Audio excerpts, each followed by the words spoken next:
She walked through the world quietly at first. Many saw her, but few truly noticed. They placed her in boxes. Neat, predictable, small boxes. She was meant to be manageable, easy to understand, easy to overlook.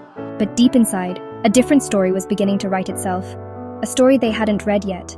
A story even she was only starting to whisper to herself. The early days were painted with the subtle hues of hardship. Not always dramatic, crashing waves. Sometimes it was the constant, eroding tide of expectations. The sting of being misunderstood. The ache of fitting into spaces too small for her spirit. She learned to wear masks, to nod and smile, to be the version of herself others found acceptable. But the masks were heavy, and her true face was yearning to breathe, to be seen. They underestimated her fire, because it was for a long time a banked ember, glowing softly beneath the surface. They saw compliance, not courage brewing. They saw fragility, not a fierce resilience taking root. She moved through their assumptions, a ghost in her own life sometimes, but the underestimation became a strange, unintentional gift. It gave her space. It gave her time to observe, to learn, to gather her hidden strength. The world told her who she should be. Society offered its well-worn scripts. Follow these rules, want these things, feel these ways. But a persistent hum beneath the noise called to her, a quiet knowing that there was more, that the life prescribed felt like a cage, gilded perhaps, but a cage nonetheless. This discomfort, this gentle, persistent pain of misalignment, was the first spark, the first sign that she was not made for the boxes. She was made for something wilder, truer, and entirely her own. Pain arrived, as it always does. Sometimes a shout, sometimes a whisper. At first she tried to numb it, to outrun it, to silence its persistent call. Because that's what we're taught, isn't it? Pain is bad. Avoid it. Fix it. But pain kept showing up.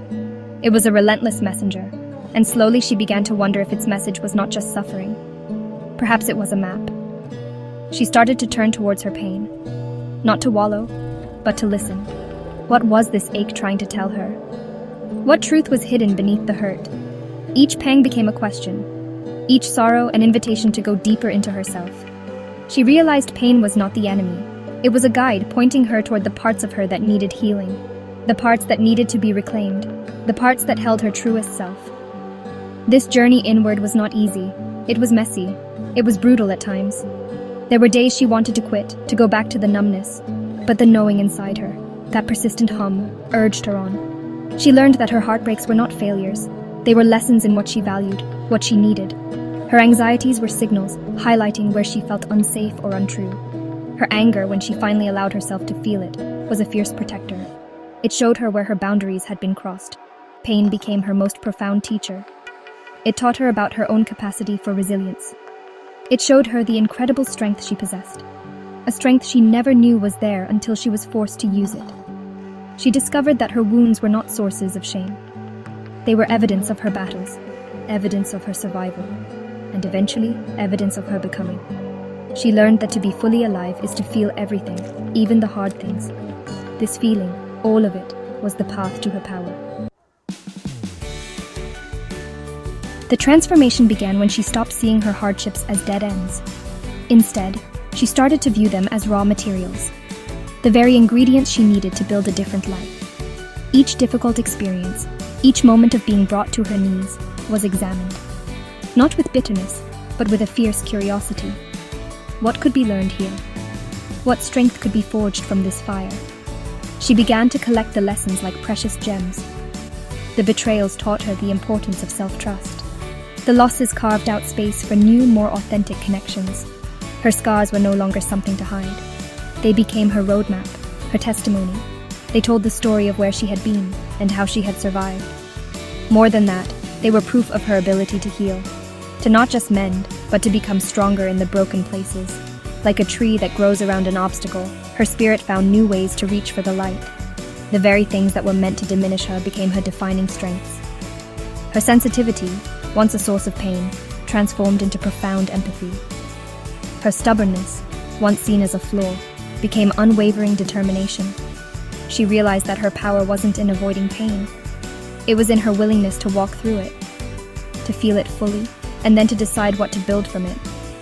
This was her alchemy, turning lead into gold, turning suffering into strength, turning victimhood into victory, defined on her own terms.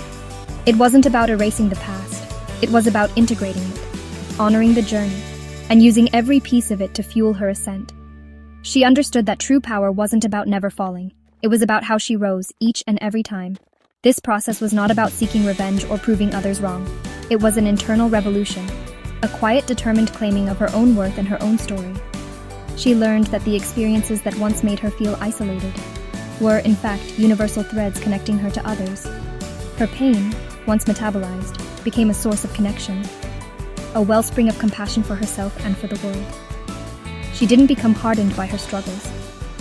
She became more open, more alive, more fiercely, tenderly human. Her power was rooted in this authentic, integrated strength. You can do this too.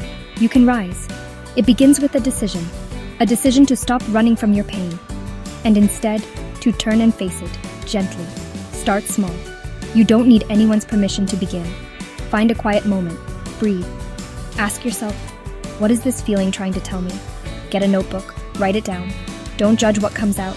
Just let the words flow. This is your truth. It is sacred. Your feelings are your internal compass guiding you home. Embrace the discomfort. This is where the growth happens. When you feel that old urge to numb, to distract, pause. Sit with the feeling for just a minute longer than you think you can. This is an act of courage, a tiny revolution. Remember, healing isn't about becoming invincible. It's about becoming incredibly resilient. It's about knowing you can meet whatever comes your way. Because you have met yourself in the depths, and you found you were stronger than you knew. You are not avoiding pain. You are learning to dance with it. Another step, name your pain. Give it a voice. Is it grief? Is it fear? Is it anger? Is it shame? When you name it, it loses some of its power over you. It becomes something you can observe, understand, and work with. Talk to a trusted friend, or a therapist, or just your journal. The act of sharing, even with yourself, is profoundly healing. You are not alone in your struggles. Your pain is part of the human experience. It connects you. It does not isolate you unless you let it. Let it be the bridge to deeper understanding. Finally, remember that you don't need a grand plan to start. You just need one small act of bravery today. Maybe it's saying no when you usually say yes. Maybe it's allowing yourself to rest. Maybe it's looking in the mirror and offering yourself a kind word. These small acts accumulate. They build momentum. This is how you reclaim your power. Not in one giant leap, but in 1,000 tiny, courageous steps. You are rewriting your story, one brave choice at a time. You are becoming. She didn't wait for a hero. She became her own. This wasn't a one-time event, a dramatic movie scene. It was a daily practice, a series of small, intentional choices, like choosing to listen to her inner voice, even when it was just a whisper, especially when the world outside was screaming. She cultivated habits that nurtured her emerging strength, waking up each day and asking, what do I need today? And then, crucially, giving herself that thing, whether it was solitude or connection, or simply 5 minutes of silence. One of her most powerful habits was fierce self-compassion. She learned to speak to herself with the kindness she once reserved for others. When she stumbled, and she did stumble, she didn't berate herself. She picked herself up, dusted herself off, and whispered, "It's okay. We're learning." This gentleness was not weakness. It was profound strength. It allowed her to keep going, to keep trying, to keep growing. She stopped seeking external validation. The only approval she needed came from within. She learned to trust her own knowing above all else. She built boundaries, not walls. Boundaries that protected her energy, her peace, her truth. Saying no became an act of self-love. It created space for her yeses to be truly authentic. She chose relationships that nourished her, not drained her. She chose work that aligned with her values, not just her obligations. These daily choices, seemingly small, were the bedrock of her transformation. Each one a brick in the foundation of the life she was intentionally building. A life lived from the inside out. A life that felt like her own. So here's your invitation, your call to action. Choose yourself, today. Choose to see your pain not as a period, but as a comma. A pause before the next, more powerful clause of your life story. You have everything you need within you to rise. That ache you feel, that is your power, waiting to be unleashed. Embrace it, listen to it, transform it. You don't need permission. You don't need a savior. You are the one you've been waiting for.